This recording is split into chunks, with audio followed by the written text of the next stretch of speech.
Call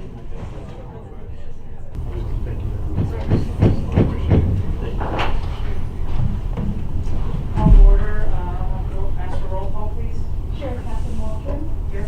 Vice Chair Wayne Richard. Here. Secretary Treasurer Shelby Anderson. Present. Commissioner Blair Sitzman. Commissioner Jean Enright. Executive Director Manuel Almero. I'm here. Court Counsel Gregory Pickens. Here. We have a quorum. Thank you.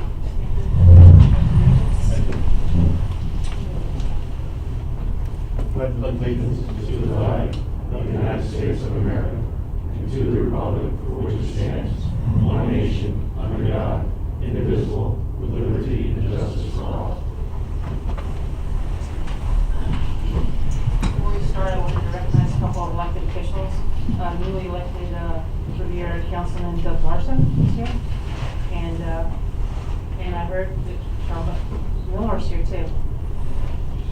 Welcome.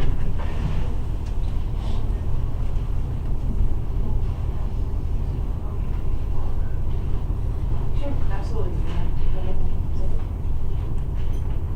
Sure. I would like for all of us to take a minute for, silent meditation for Mark Fort Lee, our former county commissioner who passed away on Sunday, and her family. We could just bow our heads just for 1 minute, please. I appreciate it.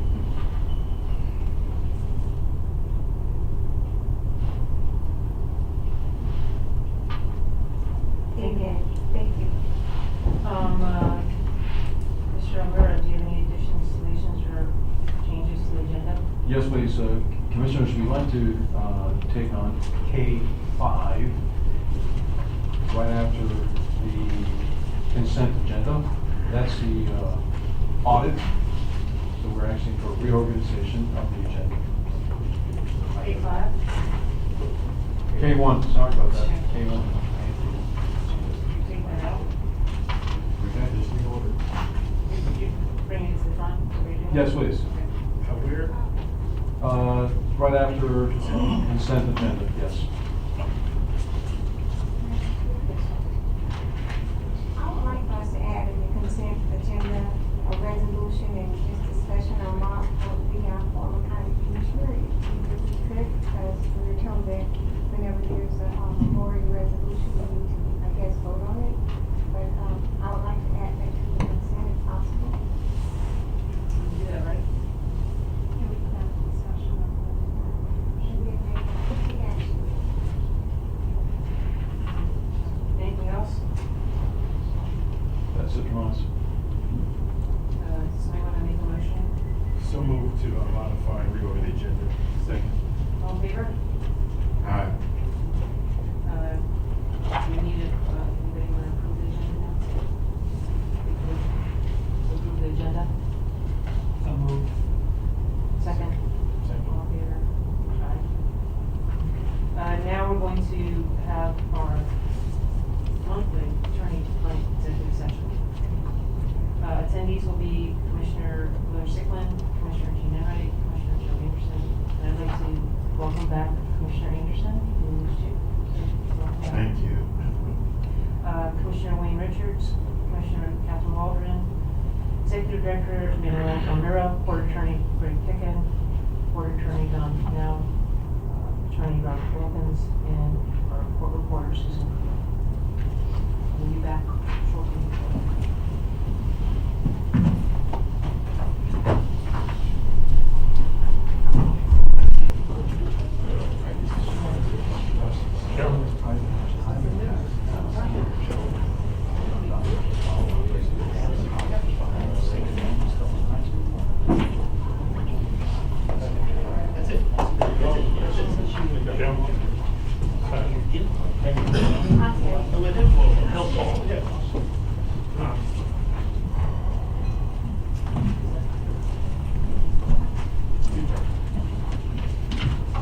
Commissioners, there's one add-on that we'd like to bring up. I'd like to have Don McNoll, our attorney, make that motion, or actually explain. I asked for an add-on to the consent agenda. I'd ask for an add-on to the consent agenda for approval from the board to file an answer in a count in the LMH versus the Port of Palm Beach case, and answer a counterclaim against LMH and a third-party complaint against AECom. Okay.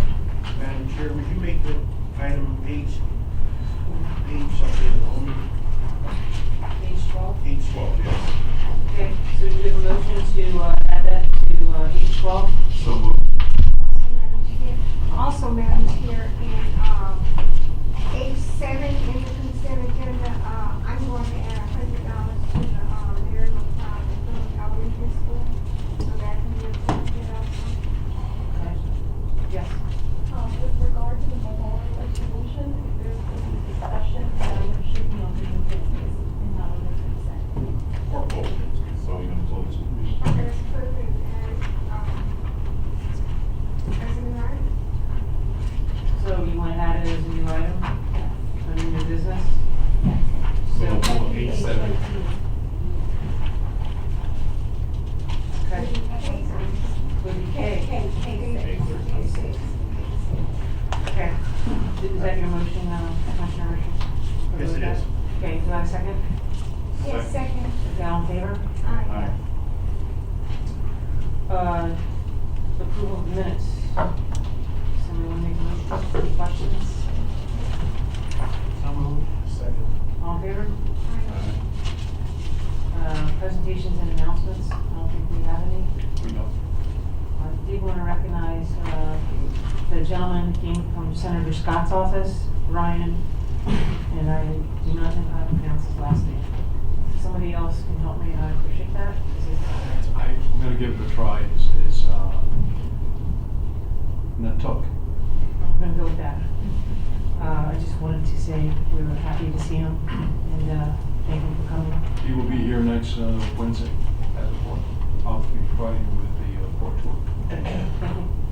Go ahead.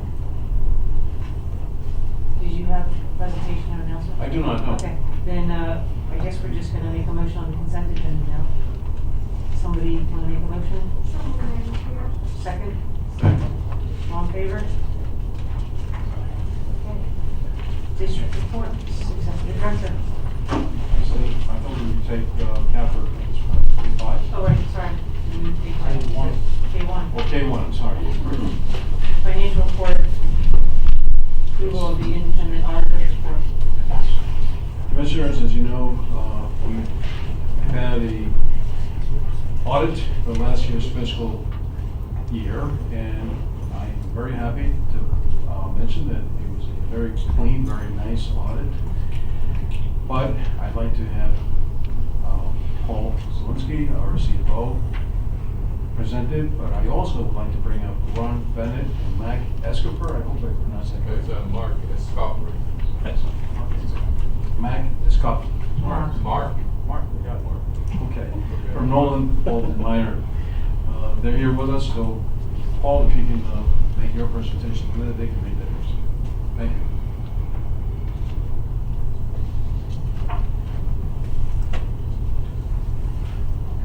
Good afternoon. The Ports Audit Committee met on April 10th and with staff and our auditors, and your representatives were presented the audit report. There is a letter from them stating that we have responded to all of their questions. What I'd like to do is, before we get into the actual report itself, is I'd like to present a little bit about what we saw in fiscal year 2018. But before I do that, I want to thank my staff, Danny Kirchman, Controller, and to the entire staff for the extraordinary work they did in meeting the audit requirements while continuing to meet their day-to-day responsibilities. For an organization like this with a reasonably small staff, it is no small accomplishment to be able to do this. Mr. Ron Bennett will be here shortly. I am proud to say that we had an extremely outstanding year.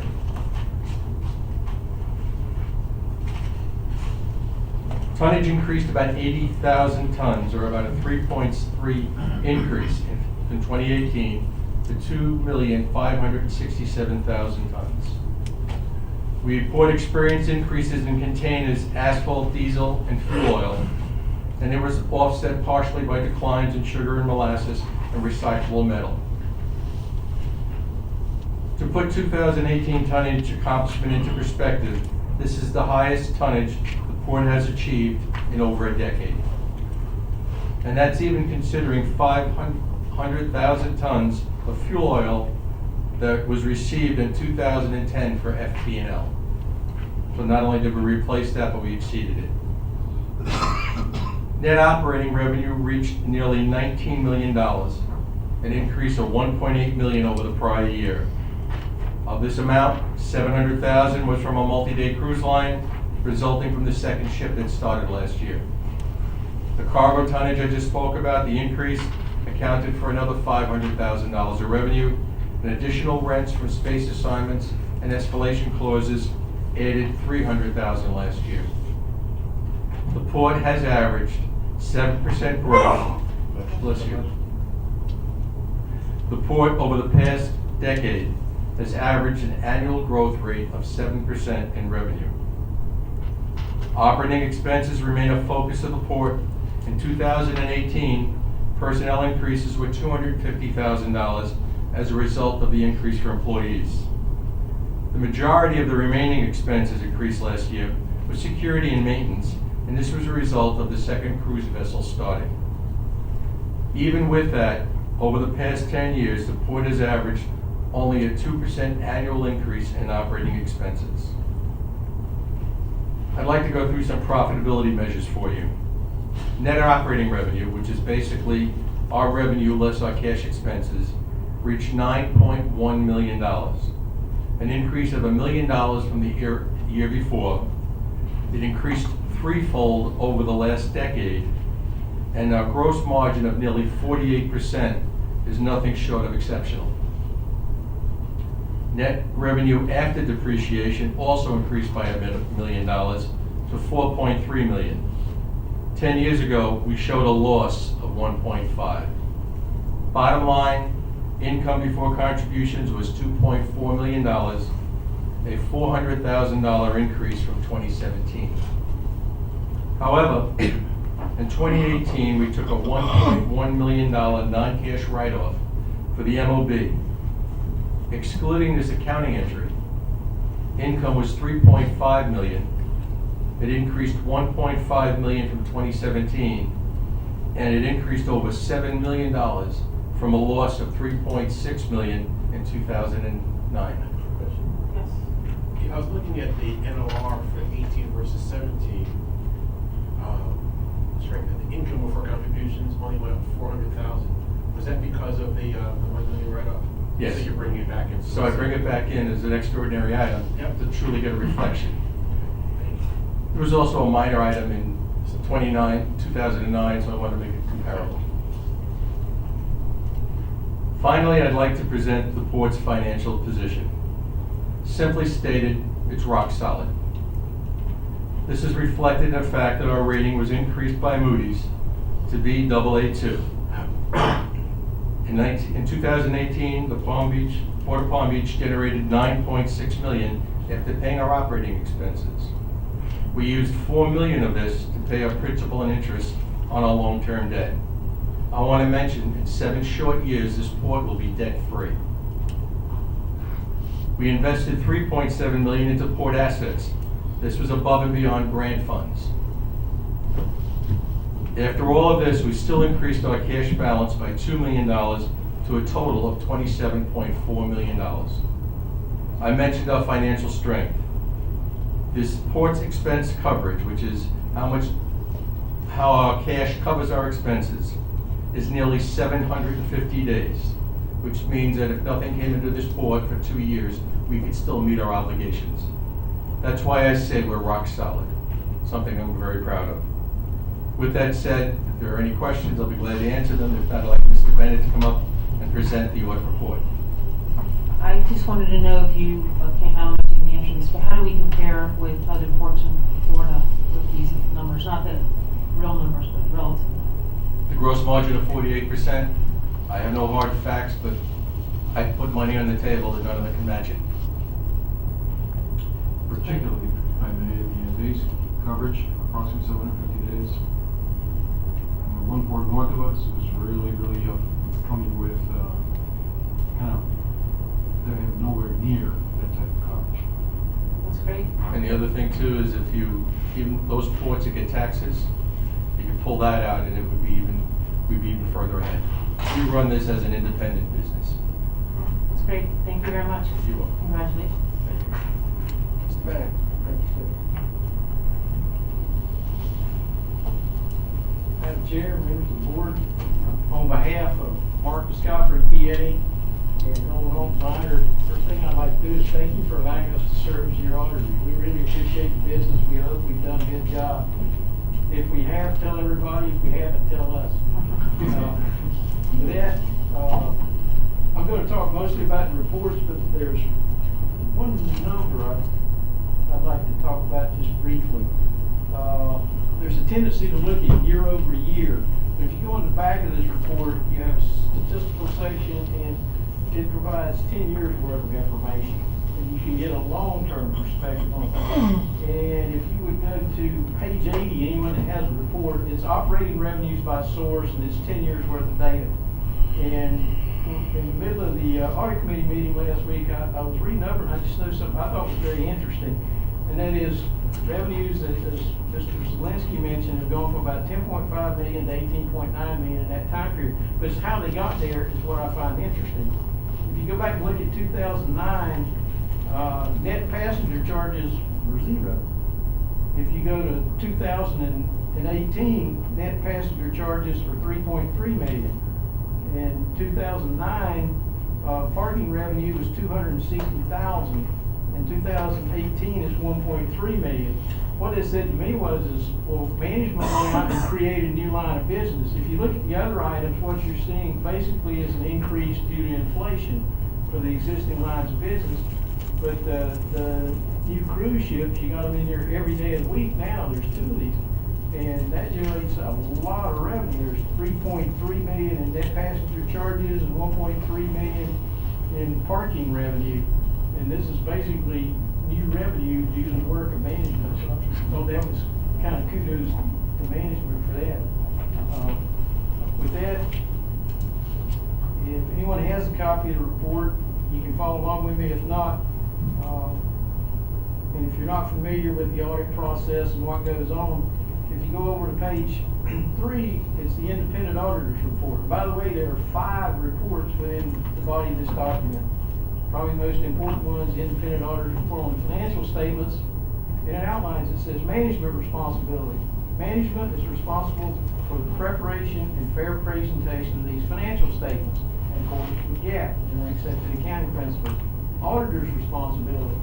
Our responsibility is to express an opinion on these financial statements based on our audit. And I'm happy to say that we found that based on our audit, we believe the financial statements are fairly stated in all material respects in accordance with your accepted accounting principles. If you're being audited, that's the opinion that you want to see. There are 4 more reports that start. The first one's on page 90, because this is a governmental entity. We have to follow governmental auditing standards. The report I just discussed is based on generally accepted auditing standards, which are promulgated by the American Institute of Certified Public Accountants. The Comptroller General of the United States promulgates government auditing standards. And if you do an audit under government auditing standards, you have to issue the report that starts on page 90. It's a report on internal control over financial reporting and on compliance and other matters. We don't give an opinion in this report, but as part of the process of performing an audit, we have to gain an understanding of the internal control system, and we have to check for compliance with certain requirements. And if we find anything's amiss, we're required to report it here. I'm happy to say we didn't find anything that we have to report. Again, a clean opinion. Marching right along. Get to the report. On page 92, during the 18 fiscal year, the port expended more than $750,000 in state grant funds, significantly more. To be exact, it was about 1.2 million. When that happens, you have to have something called a single audit which comes under the Florida Single Audit Act. This report is a report on that grant activity. And again, I'm happy to say that we're given a clean opinion. We believe that this again is fairly stable. The fourth report is because you're in the state of Florida, starts on page 99, is a management letter in accordance with the rules of the Auditor General of the State of Florida. It's required for every government audit in the state. There are a number of bullet items that the auditors are required to comment on. Again, we didn't find anything amiss that we have to report. Again, a clean report. And the fifth and final report is the last page of the document. It's an independent accounts report on compliance with section 218.415 Florida statutes. That's the statute that determines what type of investments a governmental entity can place their money in. And again, I'm happy to say that the report was in compliance with the statute.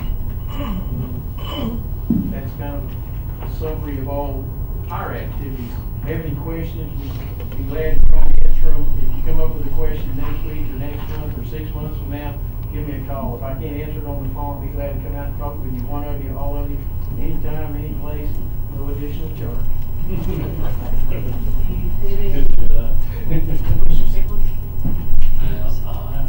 Anyone, you can probably answer this. You know, everyone's complaining about paying too much taxes.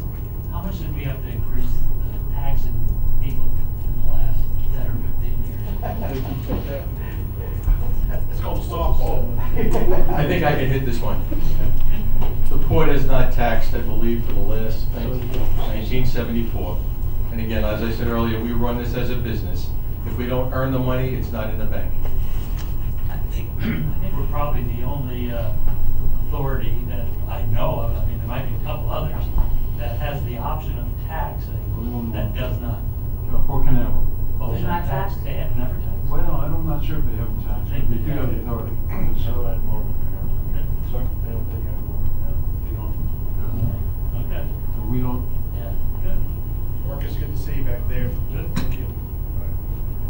Any questions? If not, I'll read I'll ask for a motion to adopt resolution number 2015/19 for the fiscal year 2018 CAFRA audit, which instructs port staff to send 2 copies of the port's financial 2008 CAFRA to the State of Florida Auditor General. Do you have a motion?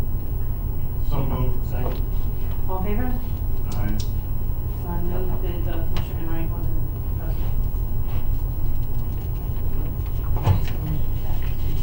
Thank you for your time. Thank you.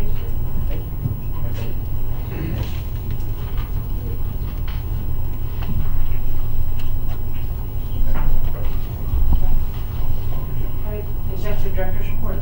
thank you, Madam Chair, Commissioners, thank you. I'm going to start off with Coast Guard. On May 26th, the United States Coast Guard conducted its annual audit of port security for compliance of the Maritime Transportation Security Act.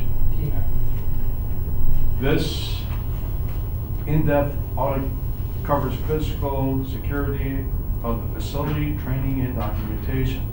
The port passed the audit, receiving a clean, no finding of deficiencies or discrepancies for the 7th year in a row. Kudos to the security staff and management. It's a pretty big deal, by the way. Congratulations to the team. Thank you. Couldn't do it without the guy at the end of this table. All right, moving on to fencing project. As you drove into the port this afternoon, you may have noticed that the perimeter fence has been removed.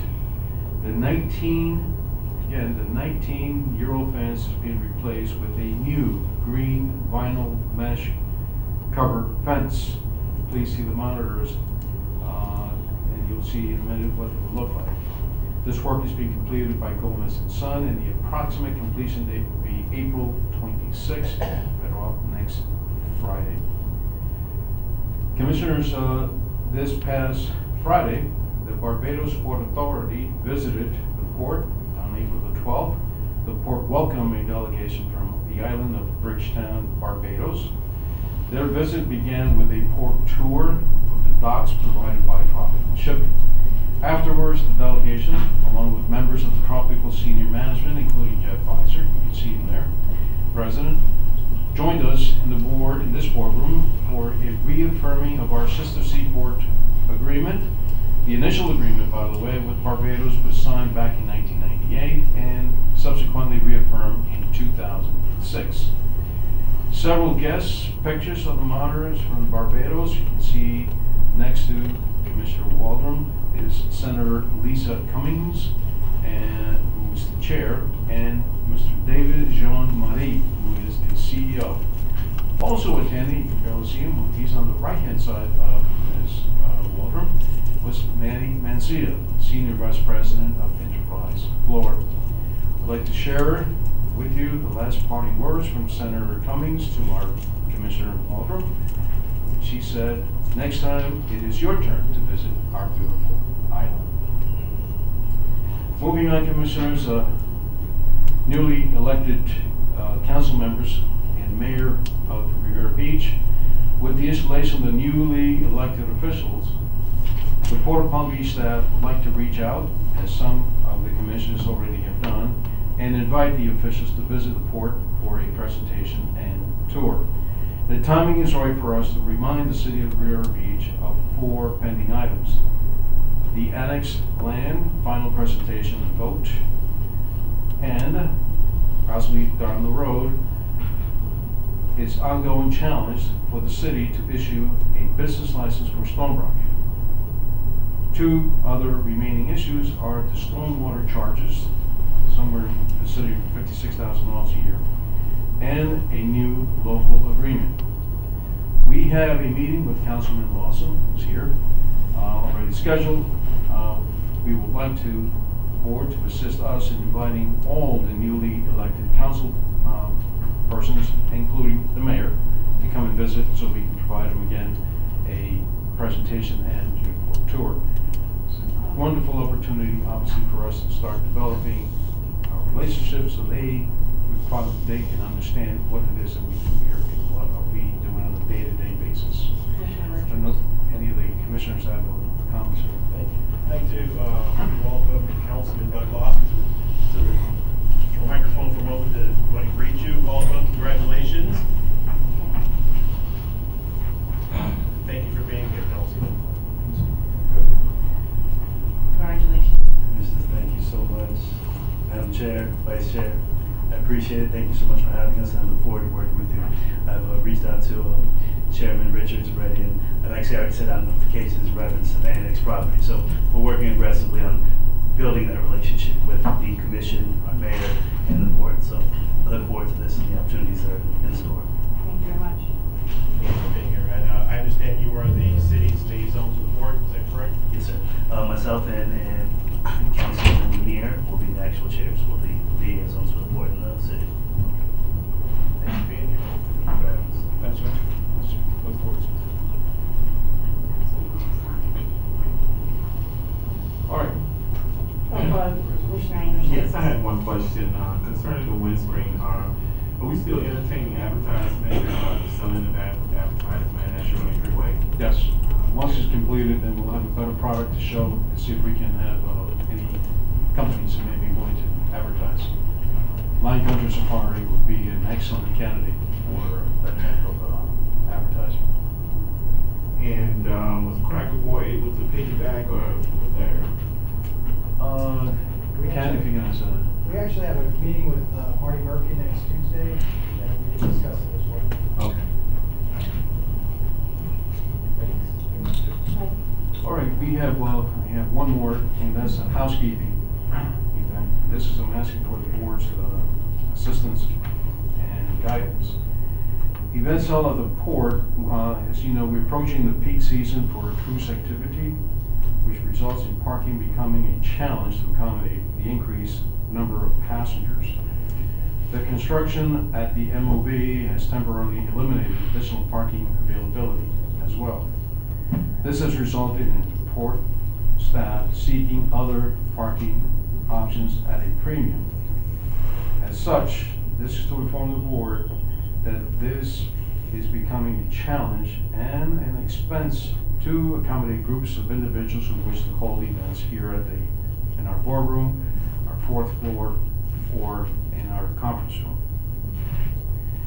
Commissioners, we currently do not have a policy in place, a protocol for allowing or not allowing a function at the port for the use of the rooms I just mentioned. Some of the functions being held on site are not port related.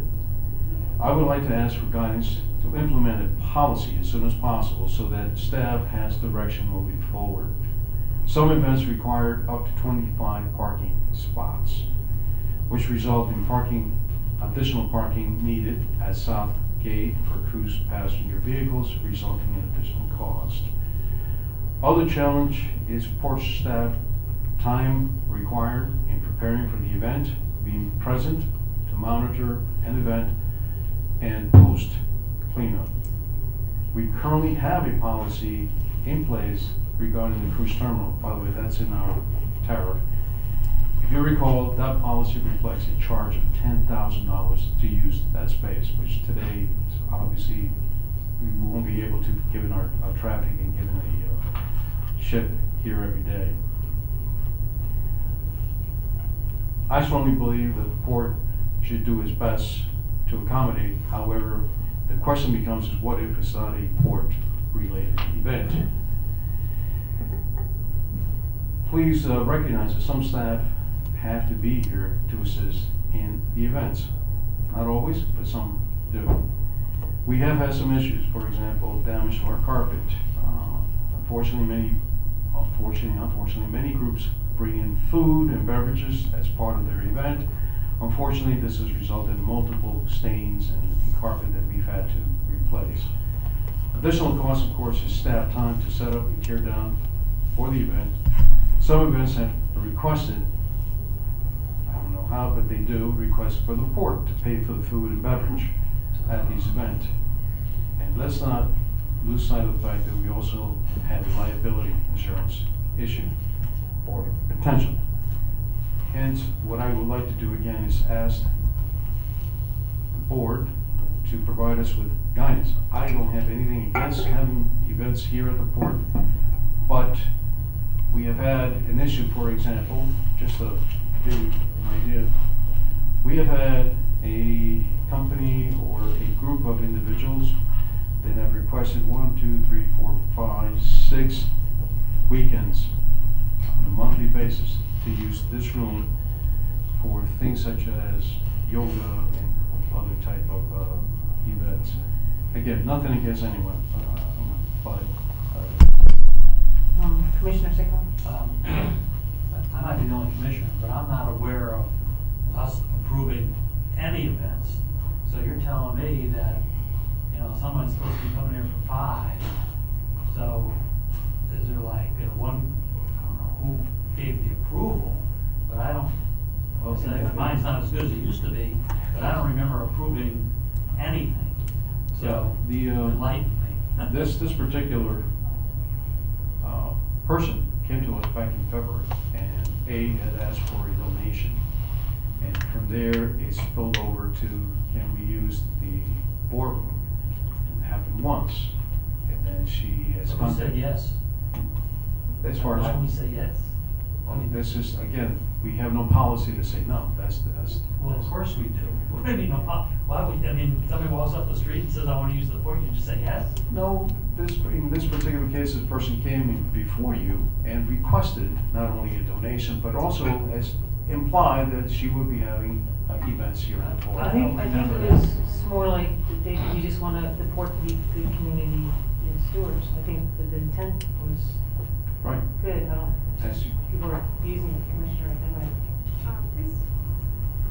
This is my first hearing about that, but in the past, the port has always opened their doors to the community. For example, I know that different sororities, fraternities have used our facilities, different alumni associations, and what has happened is that whatever commissioner is allowed this agency or fraternity or sorority to use the facility, they have been here They opened the facility for them. They made sure everything was in order and in line, and then they locked the doors and locked the elevator and everything. So as far as community, sororities, fraternities, like I said, alumni association, and even other groups that are legal 501c3s that have a purpose in our community, I have not heard of a problem like this.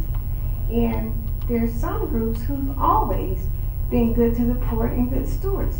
And I feel that we need to continue to allow these individuals, but then a port commissioner needs to be held, if they come to myself or to any other commissioner, then he or she would be responsible for letting them in. Not our staff work on Saturday.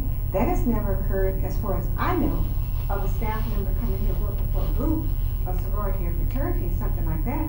So that commissioner would be responsible for coming in, opening the door, making sure everything is together, making sure the room is whatever, the way it's supposed to be, and then when they leave, make sure that we take our key, lock the elevator, lock the door, whatever, and that's it.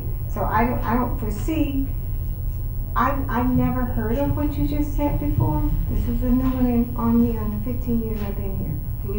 Are there any liability issues around this? We have not, fortunately, but that risk is always out there. Now, with respect to the commissioner's statement, the elevators have to be programmed by staff.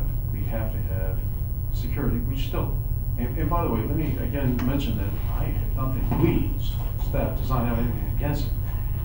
It's just that we need a policy Yeah. that when someone calls and they want to have A yoga session? exactly, that we can then say, no, you're not allowed.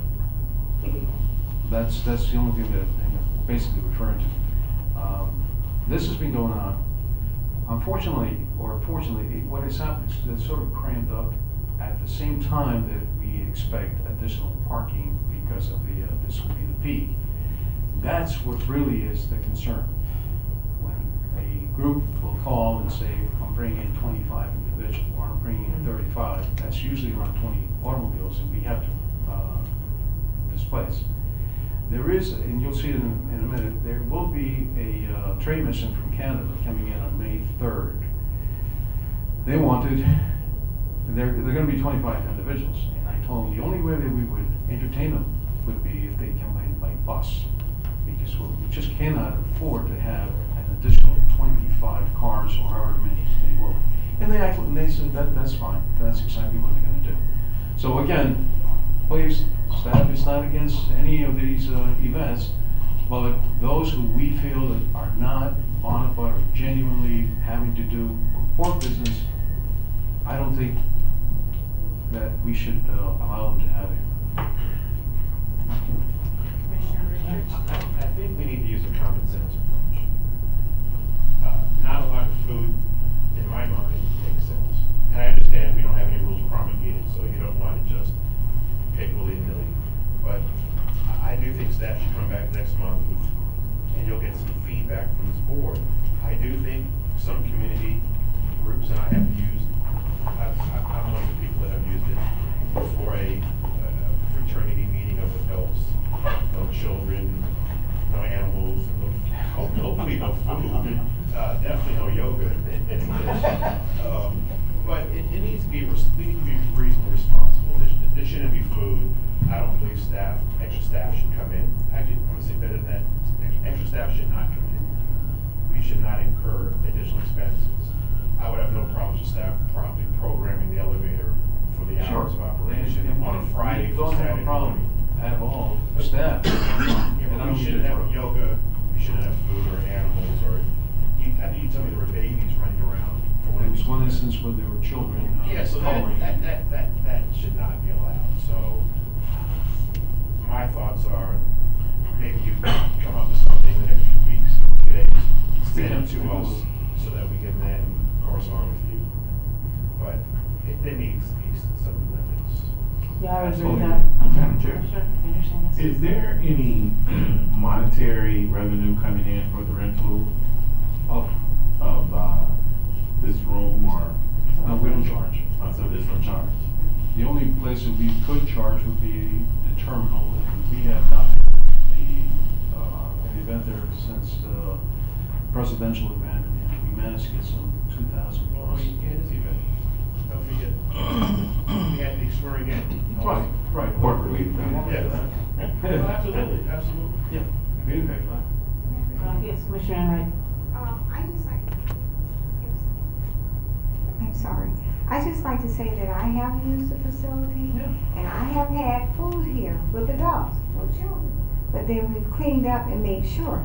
Now, I have also reserved the room for another organization on, the 22nd? No, the 26th. The 26th. No, the 27th, I'm sorry, the 27th. And from, the, Palm Beach County Black elected officials wanted to have a meeting. That's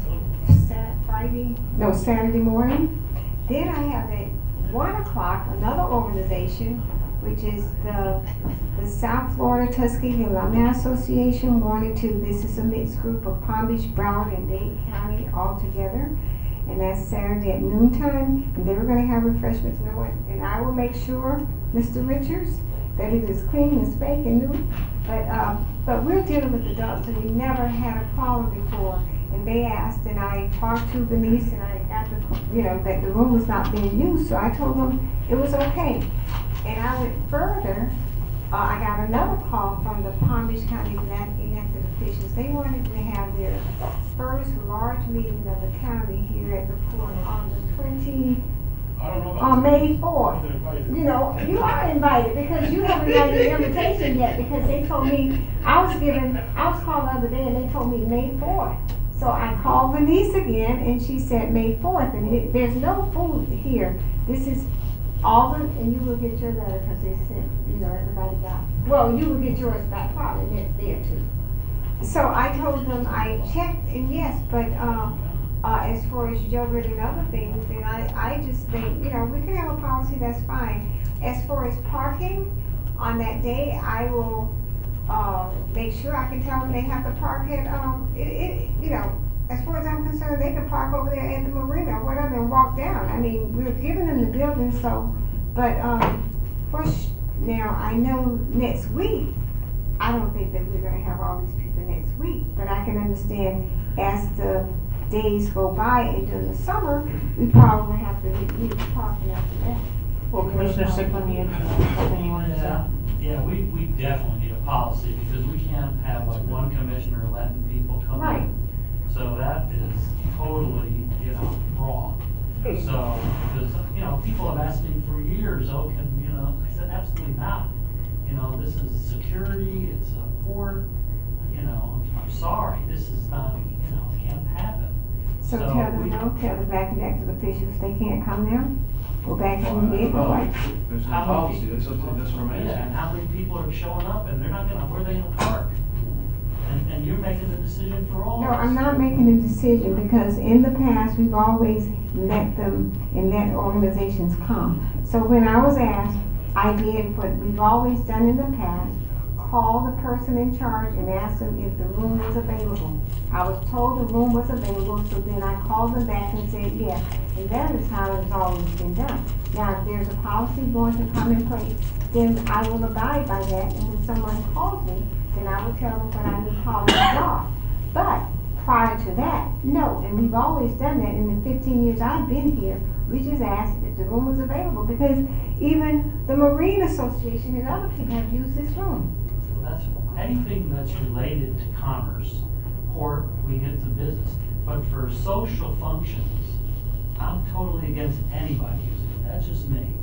I mean, it's. Well, I do think there are security issues to be aware of, Absolutely. I mean, this is a port of entry, so that would be my concern. Well, all I can say is that I was told the room was available, and I just went by prior situations that we said yes, and I told yes. Well, the room's always available because we don't let anybody use it. Well, I think going back to Commissioner Richards' statement, I think we just need the staff to, what has already been promised, keep that off the table, and just going forward, come up with a policy so we all know how to respond to requests. Sure. That'd be good. And again, please understand, the staff is not against having to, if we need to work or accommodate. But there are some groups from the outside, as Commissioner Sickle mentioned, not correlated. They would like to use this room for no other reason than obviously it's good view and it's convenient. But we run a big risk. We do, A, and B, the parking becomes an issue. And then, here it comes. Well, will the court provide food? Never heard of it. Hold on. Commissioner I never Richards. heard of it. Okay. It has a- Okay. I will admit, I didn't know that all this was happening with what I just heard from my colleague. It sounds like a lot, and I can see how staff can become overwhelmed, and it could be an issue. I will say this, you know, if it's a Saturday or a Sunday, and we can't accommodate 10 or 20 cars, then I think we have a problem. And that needs to be addressed from the port side. These are my thoughts. Yeah. There's a port, and on a weekend, we cannot accommodate 10 or 20 cars in the common parking area. That's our concern. We need to fix that. Without parking in the neighborhood, it's a side issue. So let's come up with some suggestions that we can then look at. But there does have to be some type of range. It does sound like it's somewhat overwhelming. We don't want kids running around. We don't want a lot of food. We don't want diapers. We don't want yoga. So I would think a business meeting without taking up staff time or money would be reasonable. Sure. Point of clarification, it's not that we don't have the parking, it's just that we would have to accommodate paying customers down in Southgate. However, you want to say is, this is a big building. I understand we need to have space for 10 or 20 cars. Possibly some. And if a trade mission wants to come and you gotta park somewhere else, then we gotta fix that. Well, they were able to fix it by bringing a bus. Oh, I said we should fix it. Yeah. But, point will take. I think we have a lot of space in this building that's not built out, or there's some. I don't know. Is it fully utilized? Yes, sir. Are they here Saturday and Sunday? That's one of the reasons why we're able to accommodate the way we Yeah. do.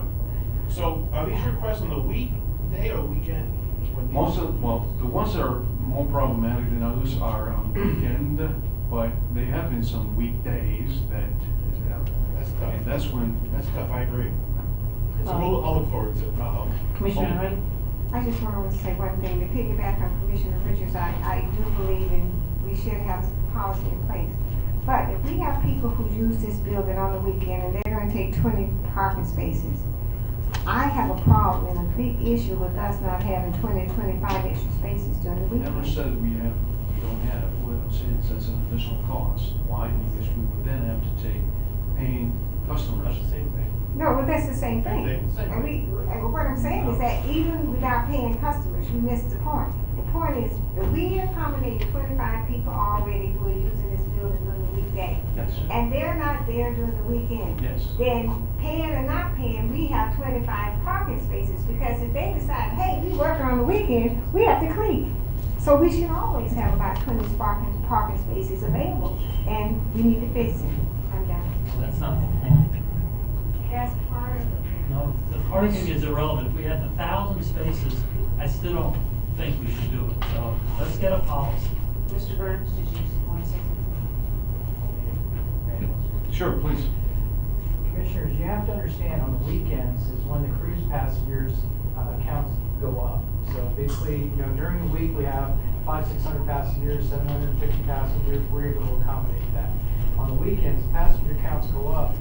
So we basically utilize the employee parking area for jockeying area for cars, so we can accommodate the influx of passengers coming in as well as going out. And for every additional car we take over the bridge, we end up paying more to valet parking to do that, which offsets our revenue. So we're trying to protect our revenue and increase the efficiency and customer service to cruise passengers. So it's not really that easy. Just my 2 cents. Welcome back. Okay. Welcome back with ideas which were possible.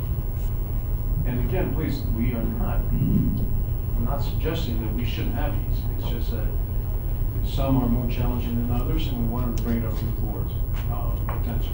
Can I just then go on with the last one, and these are on April the 5th. We had Ports Day. Somebody came up with this bright idea of having hats, which you barely see. And Commissioner Waldron is up on top there. I thought that was a model. And that's Ports Day. Going up for Port Ed. I wear the t-shirt proudly, all that. All right. These are the upcoming events for AAPA and other events. The one that I mentioned a few seconds ago, the inbound trade mission from Canada, will be here on May 3rd here at the port. They will be, say, Friday, I believe. There are other events coming up. The AAPA special seminar for members of Port Authority governing boards and commission. This will be in San Francisco, June 18th through the 20th, and you can read the rest. Commissioners, are there any questions? Not, I want to turn it over to our engineer. Thank you. Thank you. Madam Chair, before we go on, if we could go back to item number K1 under new business, I realize that there's a typographical error in the resolution. The motion was made to approve resolution 2015-119.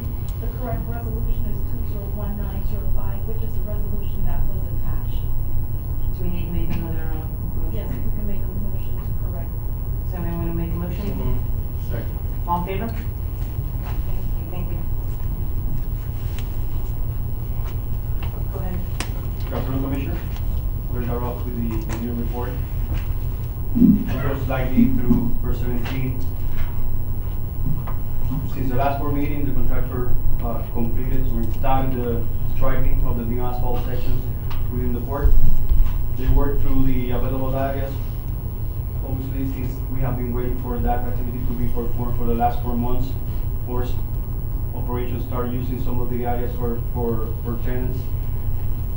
The available areas within the west and the east port road were basically striped in the middle and the south side. Some of the areas were used by tenants, so they were not being able to complete it. After discussions within staff, in order for us to just release the contractor and to be able to finish, we decided that the areas that have not been completed, we're just gonna remove them from the contract. We're just gonna let them know that the striping that is being performed is gonna be accepted. We're gonna release, reduce the amount of striping required by the contract, and we just will request a credit. So that particular activity is completed, and we don't have to deal anymore with the contractor in that sense. If we, the other activity that is still pending is the installation of the LED fixtures in the poles on the south gate. For that particular item, the port approved the submittal that was submitted by the contractor back in April 1st. This week, the contractor submitted a request in which they wanted us to issue what is called a work check directive in order for them to start doing the work. After discussion with the port council, we were instructed to issue the document.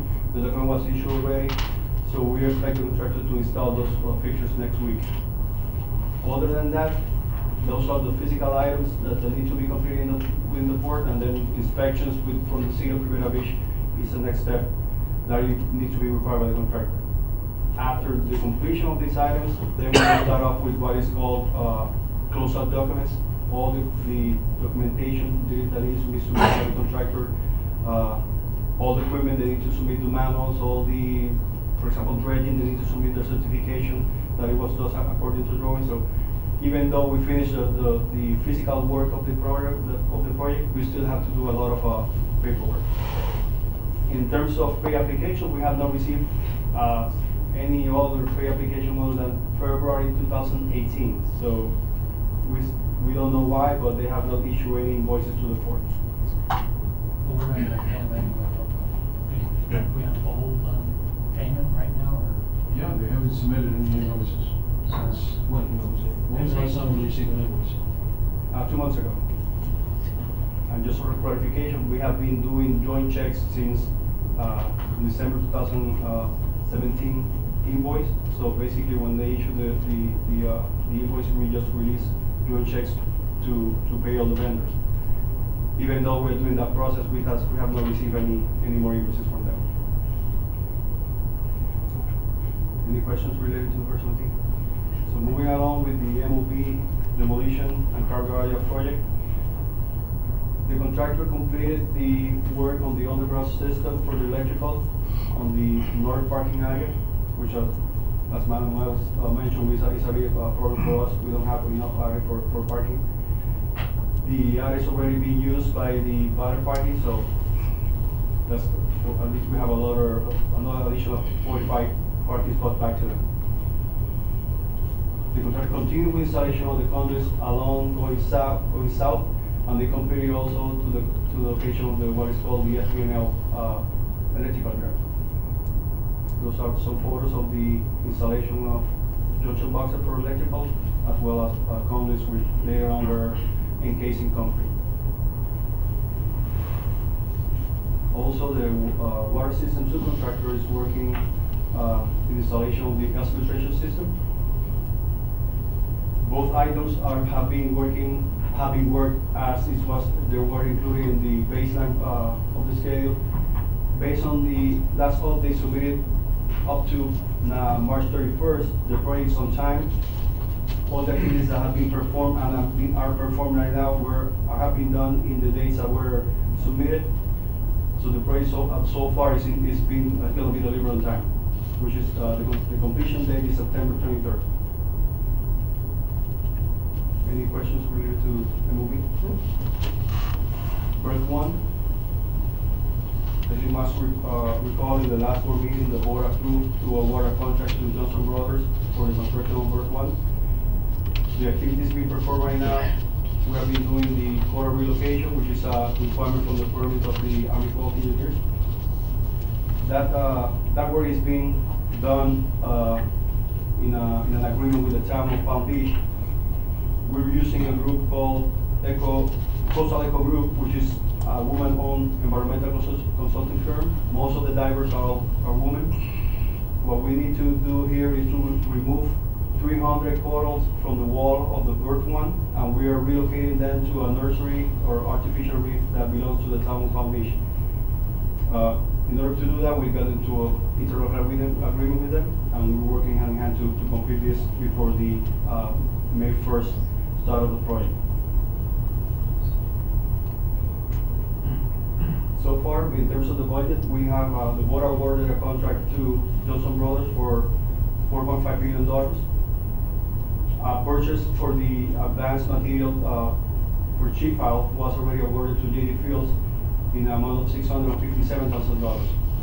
Today, under the J1 agenda item, we're going to be requesting the board to approve a purchase order for the Moody Waters, and we also under J2 we're going to be requesting the board to approve Kirby Horn, the consulting engineering services through construction in the amount of $186,000. So far, the projected cost, once those two items are hopefully approved today, is $5.4 million. Commissioner Sickland had a question. What was the estimate on this steel, the sheet piles? Do you have any idea what the estimate was? The original estimate?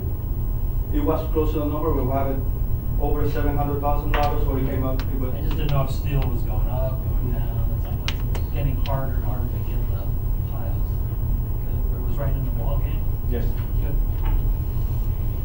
So far, the amount spent out of the budget of $6 million for construction is $5,401,000. So the amount available now is $598,000. We still have to issue a purchase order for the fenders, which we have estimated to be around $140,000. So we'll have a remaining funds for construction around $458,000. Keep in mind that we still have the electrical work to be awarded, which wasn't not awarded during the contract to Johnson Brothers, which is roughly around $1 million. So core staff is still working on additional JPAs to hopefully get additional money from FDOT as a grant in order to be able to go out and reissue RFP to get the electrical work included as part of the construction.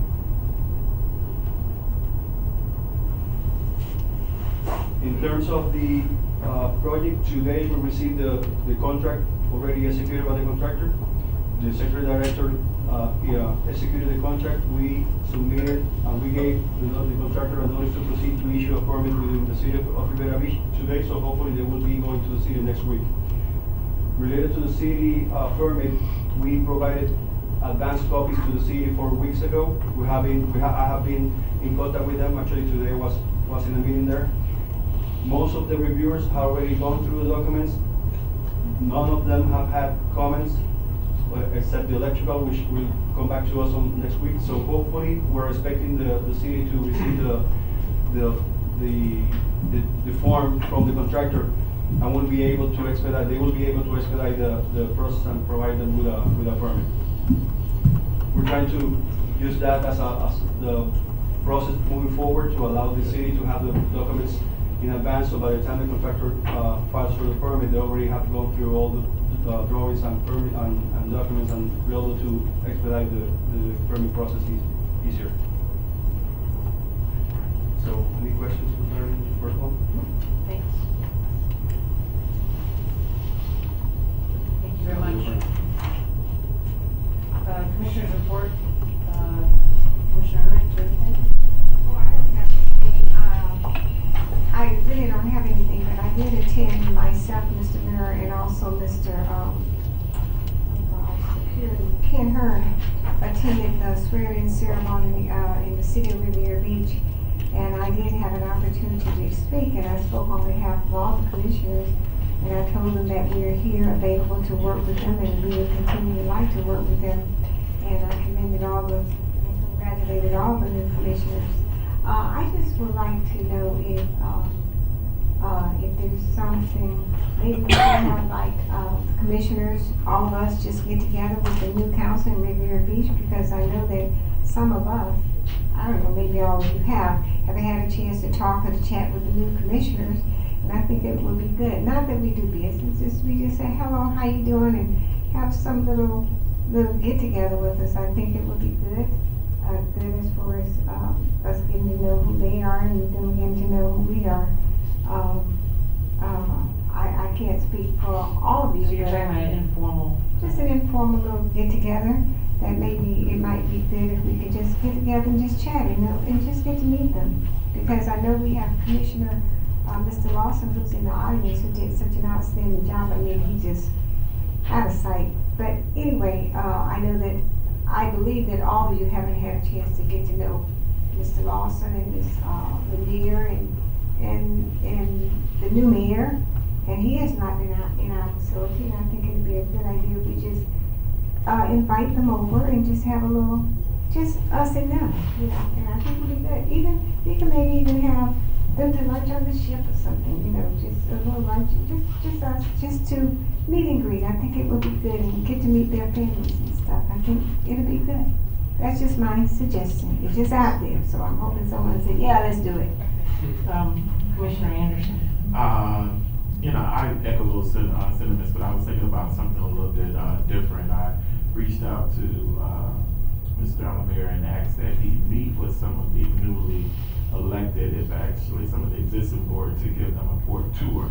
So therefore, just like we would do with any other group, to give them so they can get acclimated as to what we do, as well as how the interaction, especially having a dialogue when it comes to whether it's the FEC or the CSX that actually brings out that district. And even when they come to their comprehensive planning to see if there comes any vacancy in that area, how we can work together with hopefully more businesses that will utilize the rail in that particular area, especially along 13th Avenue. So 13th Street. So I think that would be definitely beneficial, especially to the newly elected officials, and therefore we don't have some of these hiccups, whether it's getting the necessary permits or the operation license, such as we have in Stonewall. So to kind of explain to them as well. I also attended the first meeting today from the TPA, in which was adopted was the Vision Zero Action Plan, and what they did was they took a analysis some of the major intersections and tried to find out how to combat some of the fatalities as well as injuries when it came to certain things as, you know, the turning angles as to the pedestrian walkway. And, this is an issue that they're taking on, and, as soon as I get more information, I'll bring it back to the board, concerning what, their future plans and what are some of the things that they will be implementing. Thanks, Madam Chair. We, getting back to the Riviera thing, there's gonna be a tour, right, for the? Yes. So maybe you can invite the port commissioners, and maybe, you know, those of us who wanna attend, might be, you know, a good thing, right? Yeah, look like that.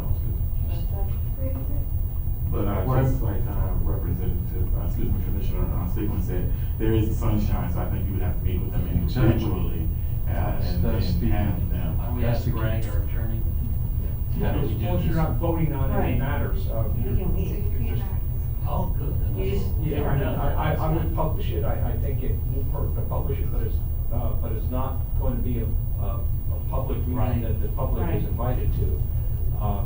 But as long as you don't discuss matters that are gonna be voted on, this is Right. a get together. I think it would be good. And we've done that before, I know in the past, Yeah. when there were issues regarding the ammonia plant, Yes. the ammonia facility, we rented a bus, Port rented, I think, a few buses, and the tour was taken. I think that included all of the Port commissioners and some Riviera Beach commissioners as well. So that can be done. We should combine the tour and the function definitely. at the same time. Right. Because once you get them over for one, you might as well do them both. I Right. think it would be good. If we could Sure. get a time, I think that's a good idea. Commissioner Richards, did you have anything to report? I do not. Sigmund, Mr. That's it. Okay. And Richard Pinsky still in Tallahassee? He's still in Tallahassee, pulling his hair out, whatever's left. Is he doing anything for us up there? We haven't even- I shouldn't say it that way. Yeah, too late. But, is there There's- anything we need from him this? Well, yes, he is monitoring one bill that the Senate President has submitted that affects Port Manatee, which the Senate President is giving them $175,000 outside the FESTED system. Mr. Pinsky's obviously monitoring that. What I have been told is that money is coming from DEP. It has to do with grass or something to that effect. That's one. Second, he's also monitoring the boat, as if you recall, derelict boats. We would like to tighten that language that was actually introduced by Rick Morrell, but he used the Associated Coasters or something to that effect.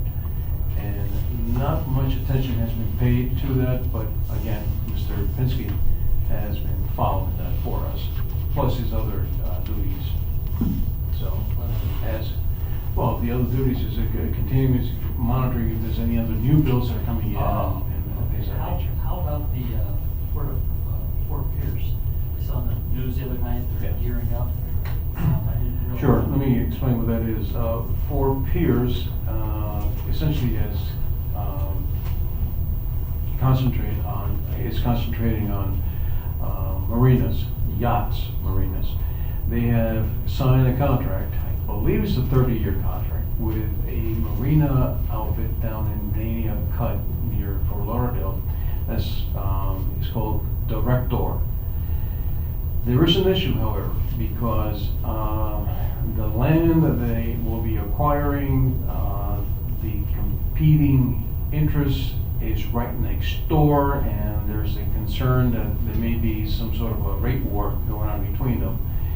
The port director there, Stan Payne, former port director of Canaveral, he was very happy with the way things have turned out.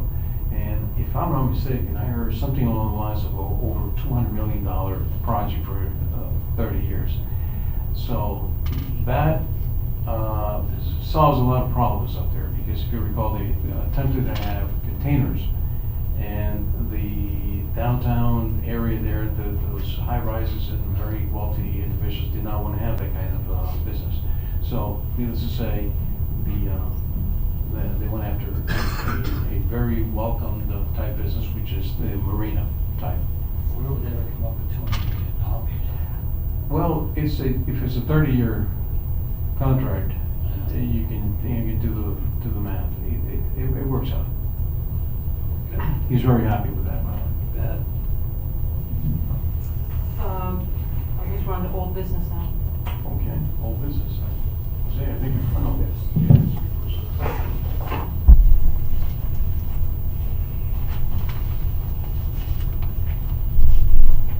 Commissioners, J1 is an authorization to issue a purchase order for Berth 1 moving motors.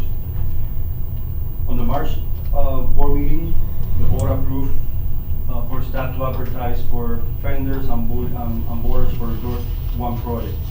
RFPs were advertised and bids were received on March 25th. The fenders RFP, the board received 4 bids. All of them were considered non-responsive, based on the fact that none of the bidders submitted all the technical information that was required in order for our engineer, Kimberly Horn, being able to review and award the contract. For the borders, which we require 9 within the new bulkhead, these are basically what we're going to request. The board received only 1 proposal from a company called Tech Marine System. Even though we only received 1 proposal, Kimberly Horn evaluated the technical data provided, compared it with the review and technical evaluation, and they have recommended for us to issue the purchase order to Techno Marine because they complete all the requirements related to the borders that are being requested for the project. So, and that being said, the board is respectfully requesting the board to approve a purchase order for Tech Marine System in an amount of $15,390. Question, did our outside engineer say that this pricing is consistent with the estimates? Yes. Move approval. Second? Yes. All in favor? And for staff, we also request the board to approve us to go out for bids again as an RFP for the vendors.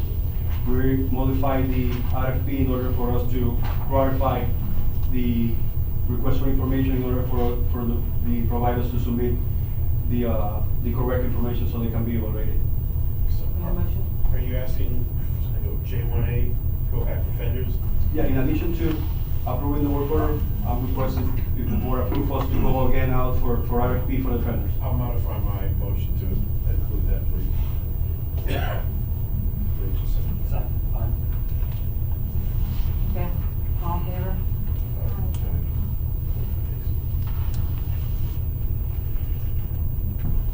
D2 is the approval of a work order to Kimberly Horn for the Berth 1 consultant services to the construction.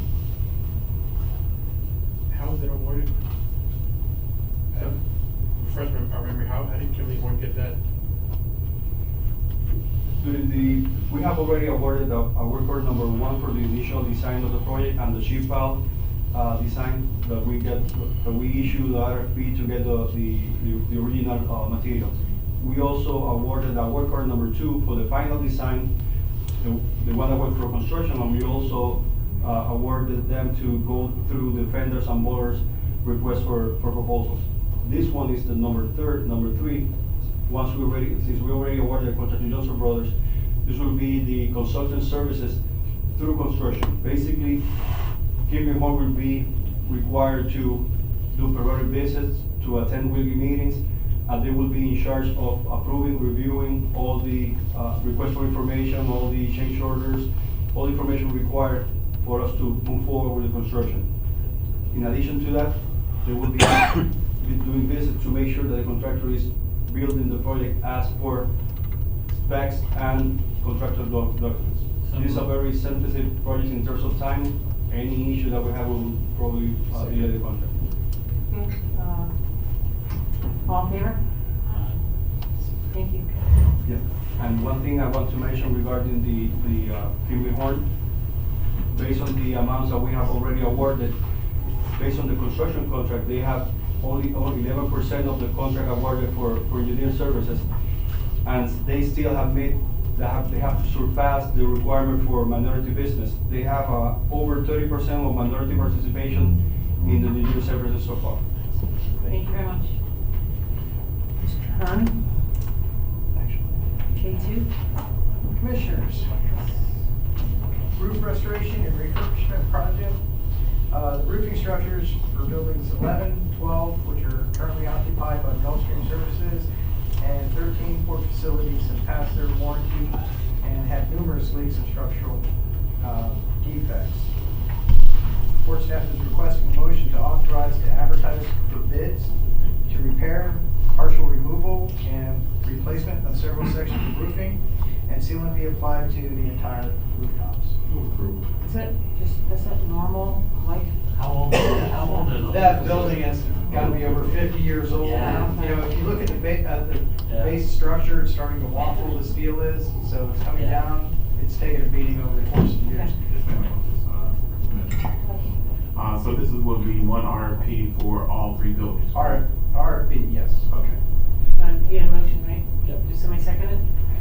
Second. All in favor? Aye. Thank you. Okay, in addition to the roofs, the dock door refurbishment and replacement project, dock doors on building 1, main terminal, and buildings 11 and 12, Gulfstream Services are currently in disrepair and starting to fail. Based on contractual requirements with Gulfstream Services, we're required to address the doors over those buildings. And we'd like to include the cruise terminal here as well because they're starting to rust and fall off. So moved. All in favor? Thank you. Yes. Do we have is there any maintenance plan or any company that comes in and services the doors periodically, or? We have, if you didn't ask me the name of the company, I'd be able to tell you. But yes, we do. We have to come in and oil the wheels on it and things of that nature. Like for the cruise terminal here, it's actually the blowers that keep the humidity out of the building that we're having the biggest problem with right now, because those motors are starting to fail on those blower systems, and humidity is coming in and creating a dew on the floors that the passengers have to walk over and creating a serious risk of slip and fall as well. So we're going to be changing out both of them. Thank you, Madam Chair. Thank you. K4? Hydraulic elevator systems at the main terminal entrance. Love this one. In the valet area, there's a little box that's basically a walkway, in the walkway. There was never AC put into there where the housing of the hydraulic elevator system is. During the summertime or with frequent use, it overheats and automatically shuts down on a regular basis. We need to install a split system out there to try to cool it down. Right now we have a temporary one with training services that's costing us about $700 a month to maintain. We'd like to go ahead and get this taken care of by putting a split system in. How much is that? It's going to, estimating between $25,000 to $30,000. So moved. Second? All in favor? Speaking of AC systems, the chiller, MOC chiller heat exchange replacement installation. The heat exchanger in the Maritime Office Complex chiller plant is started leaking caused by corrosion and the age of the unit. It's over 20 years old. Should this system fail, the chilled water system in this building will stop and the AC will not work. This is an emergency repair because of the condition of the system and the situation it can impose if it does fail. So, Isn't there a replacement or?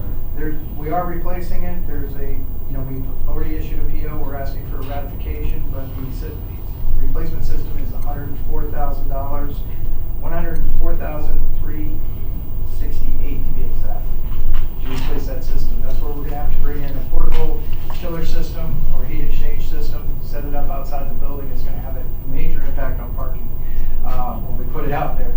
And it's a 12-week lead time. The executive director agreed that with summertime around the corner, we didn't really have a choice. This is a train system, so we're buying it from Train. If we want to put it out on the street, they'd have to go to Train to buy it. But this is a warning sign. This chiller plant is 20 years old. The parts are very hard to find, and it's going to continue to fail. I mean, Mr. Zelensky considers it a black hole where we just keep throwing money into it. So at some point in the future, we're gonna have to make a major capital, investment. Commissioner? Why are we waiting to do that? Don't we have the money on this? There's something else that can happen if the air conditioning in this building stops. CVP that runs their internal computers, that will be affected, and they would have to shut down. And therefore, we will not be able to not only monitor, or for them to monitor cargo, but also the passengers. So in this particular case, I hate to see us spend that kind of money, but it is needed. To your point, I'm sorry, to your point, Commissioner, this, if we go to replace the system, we do the RFP for an entire replacement, this piece would actually have already been completed. So that would be, you know, it would already be updated and be compatible to the new So system. we are going out for bids. It has been seriously considered. Yeah, we gotta do that. My only, Madam Chair, my only concern is, just looking at these pictures, this didn't get this way overnight, so I guess, that, you know, goes into my, next concern about, why wasn't this caught early on, or there should have been some maintenance logs along the way. And, also, do we have any, emergency management systems, connected to? We have a computer system that we added about 3 years ago, I believe, that we're able to monitor the system and tell when there's problems. We do have a maintenance program with trained services to maintain the system, but a lot of these pieces, if you see where I'm pulling back the insulation, there's insulation wrapped around the tanks, there's insulation wrapped around the coils to help efficiency. But in there, you can't see all the time when the rust is occurring. So until you start peeling back the insulation, and this coil that I'm standing next to was actually wrapped in insulation for the last 20 years. Then we identified the leak, we pulled back the insulation, and that's what we found. What is the life expectancy of the new unit that we will be installed? It's 10 years. I've spoken with trained services in relation to the entire chiller system. They don't really create anything that's more than 10 years. All right, thank you, ma'am. While they do last longer than 10 years. Yeah. Yes. How long will it take to actually put the new system in? And how long is it gonna take to put this? It's going to be several weeks. Again, we got to bring in a portable system that's going to be sitting on the outside, get that connected up with the electrical and everything else, get that up and running, get the piece in. We're actually got to create a lift to actually bring it in because it's so heavy. You know, like you do an engine block on a car in your garage. We got to create one of those and get it out. Okay, so the motion is to approve and ratify the purchase and installation of a train heat exchanger. Second? Second. All in favor? Case 6, right? Thank you very much. Can we have another motion? Case 6 for the resolution. Case 6, the resolution discussion, more the resolution. Oh, that's Commissioner Emmerich. I brought it to this board that some of you, and your family, the first black commissioner in Palm Beach County, which was Martha Lee, I think she was elected in maybe 90, and prior to that, we never had a black elected official, and we never had a black commissioner in Palm Beach County sitting on the county commission because there were few blacks and we were never represented. And Martha Lee and a group of individuals fought very hard to make it happen because it was countywide elections and it was difficult for a black to win the position and people just voted white. I mean, that's just reality. So with civil rights and the NAACP, and the Democratic Party, they worked very hard and they threatened to sue Palm Beach County in order to have it happen, to have a lawsuit. And so eventually what happened was we ended up getting a single member district, and Martha Lee ran for the office and she successfully won. She was a pioneer in Palm Beach County, and I feel that it's only right that we do something or respect her and also present her family with a resolution, a memorial resolution, the same kind that we did with, similar to the one we gave to George Massey's family. And also, maybe we can just send a bowl dish or something to the house. I know her, it's not in the newspaper yet, but they made arrangements. The wake is on Monday, and the funeral is on Tuesday at Payne Chapel. And I would like for my fellow commissioners, if they would be willing to vote that we as a commission would like to present to our family a memorial resolution, and also maybe send something to our house on Monday. So moved. Second. Question. Yes. Definitely support memorial resolution. Commissioner Marshall Lee is a phenomenal person, phenomenal. But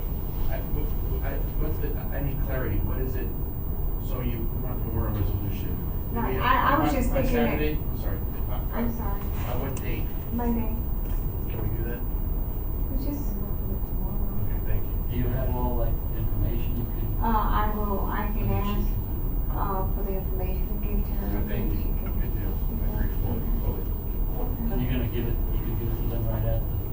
Well, no, normally Payne Chapel do things a little their way, and what I was going to do was just take it to their home on Monday, Oh, if with possible. Jesse Ferguson, I went to his, funeral and presented it. Well, if they will allow us to, Yeah, then, it was a big deal. I don't know if, who would like to go, I would go, but, Yeah, you're gonna go ahead. Wayne I'll be or- there with you. I'm gonna be out of town for. Okay. Well, I'll do the memorial. I'll talk to Vanessa, and she asked about Commissioner Richards first. And, I'll see, because I don't know how they're going to arrange the funeral. So I was just thinking, to take it to the home on Monday, but I'll find out. And then I'll get back with the board. I'll get back with, well, I guess I want to get back with you all between now and Monday, but. No, but just, yeah, because like I said, I did it at Jesse Ferguson, and it was very appreciative, they're appreciative of that. Okay. Because no, more than anything else, and we were like, oh, the court's here, and we had this, it was very nice. Okay. Priscilla. Question. Do we send flowers or? Thank you. I thought maybe it would be most appropriate just to send a dish to the house, because they have so many, but that's just, they have so many people coming, but, Macaroni? well, have a company to do it, or something, just send a dish of food or whatever.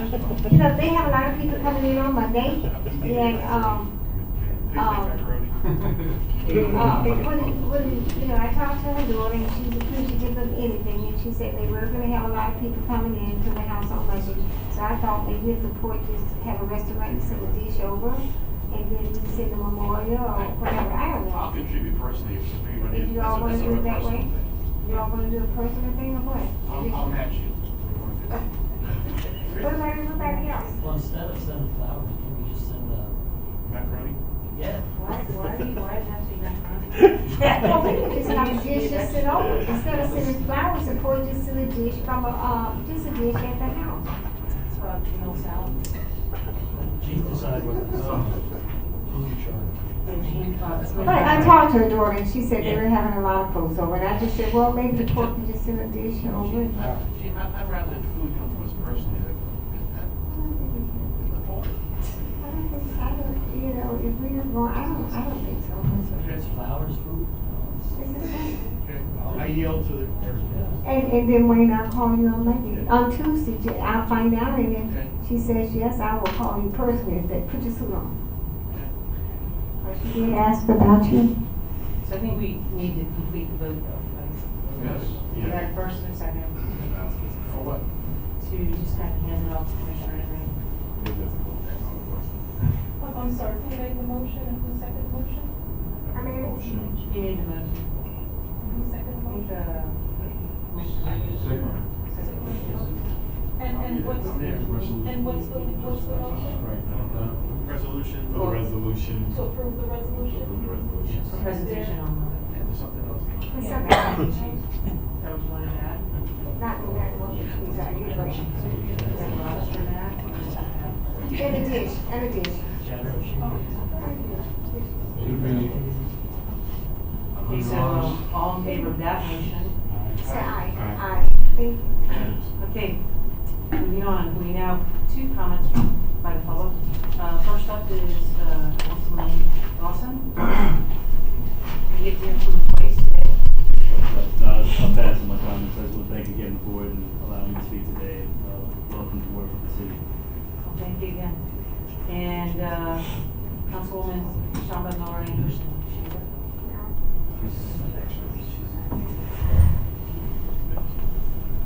Somebody's gonna do it.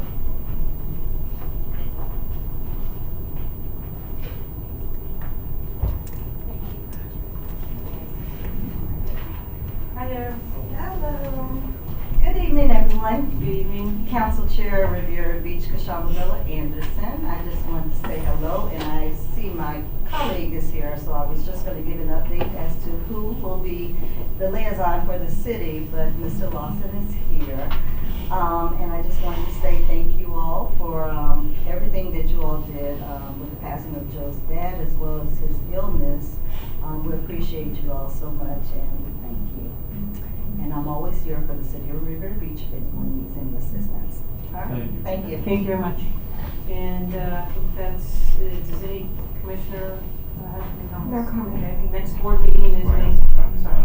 I would just like to thank the staff for all of their support, for their help during these trying times, especially with the death of my father, as well as the calls for well wishes and speedy recovery. And it was just a couple of people I didn't thank while I was out. First of all, Yanni from the IT, he's been phenomenal with helping with my iPad and getting me up to speed as far as some of the requirements that I needed. Also, Mrs. Denise Howard for the calls, the flowers, and everything that you've done. And most of all, Manuel Amir, he's kept me abreast and kept me apprised of everything that's been going on. And last but not least, Zakaria Anderson Johnson for my Bible that she didn't get. So she got me up to speed with the tariffs. So, you know, as I was in the hospital, I got a chance to read. But again, thank you for all of your support and your help during these difficult times. And I tell you, you know, this has been a humbling experience, but just having you guys around has got me through it. Thank you. Welcome back. Yeah. Next meeting will be May 16th, and the meeting is now adjourned. No. Oh, Second session. Oh, right. Council is requesting executive session to discuss settlement negotiations and strategy sessions related to litigation expenditures with myself, Don Bicknell, and Attorney Rob Wilkins. Hold on a second. Aren't we gonna have to have a meeting before the, possibly the settlement? That will be a special meeting. Well, What would, if that were to happen, we would set a special meeting and. what are we having an executive session? I've been quiet. I'm not the biggest fan of it. I think, but at least if it's advertised and approved, we can have it. Hopefully, we won't have to have it. It'll be very short. There's not much new. But at least if we approve it, we can have it. Or hopefully there'll be a settlement. Right. that will be Okay, so discussed let's at the approve it. executive Yep. Let's session. approve it. Hopefully, we don't need it. Okay. Okay, so it needs to be a motion, so, For the executive session. no? Okay. Especially All right, thank you, everybody.